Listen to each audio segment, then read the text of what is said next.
Karen Conti, a trial attorney and author of the new book, Killing Time with John Wayne Gacy, joins us now to talk more about the case. Good morning, and thank you, as always, for joining us. Is it unusual to have multiple searches, a second search warrant in a case like this, especially since the first one destroyed the house, seemed so thorough?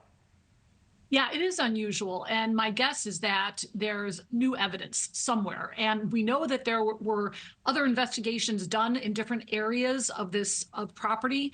And so perhaps, and there was a rumor that there was a lockbox found on a search that the police conducted. I don't know if that's true, but if it is, perhaps whatever was in that lockbox relates to something that might be in the house. My other theory is, and again, this is speculation, is could it be that the wife who is visiting with Heuermann on a weekly basis in prison could have brought other items into the house post investigation, but the last time they did the search. So maybe there's new stuff in the house now that the police suspect might be related to additional crimes. According to a source with knowledge of what's going on, Heuermann's family was in possession of a gruesome book of crime scene photos. What might that mean for the case? How significant could it be?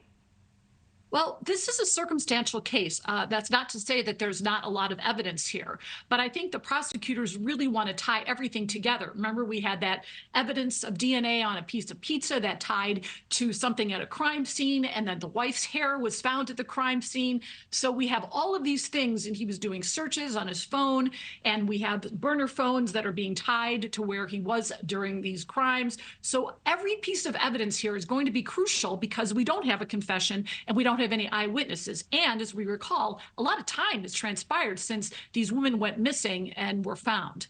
At some point, Karen, the medical examiner was called in. We saw that in the last 24 hours. Anything to conclude from that? It's not necessarily the case that there might be bodies in the house, but we don't know that, of course. The medical examiner has to consider all pieces of evidence when making his or her opinion about what was the cause of death. So not only is the forensics important, the DNA and obviously the body, but ballistics and how the house was found in different reports and photographs. So an important case like this, of this magnitude, it does not surprise me that the medical examiner was called just to make sure that they were able to really look at that crime scene and look at it with their own eyes. The wife was not there. She does currently live in the house. The adult children also come and go. Was that intentional, that she was not there at the time? My guess is that it is, because at this point she has her own counsel. And my guess is that the prosecutors called up her lawyer and said, listen, we're going to come in again. You know, this house is probably going to be not livable when we're done. And we don't want to inconvenience you any more than we have. And so she probably decided to go elsewhere with her children and allow the police to do what they are going to do. How might the defense be preparing for this case, given the second search warrant and the evidence that appears to be building against their client? Well, this is a tough one. I think, you know, the defense is going to, first of all, see what all the evidence is, and they're entitled to that. And the prosecution has to not only give them that evidence, but any evidence that's exculpatory, meaning that leans away from Heuermann as being the perpetrator.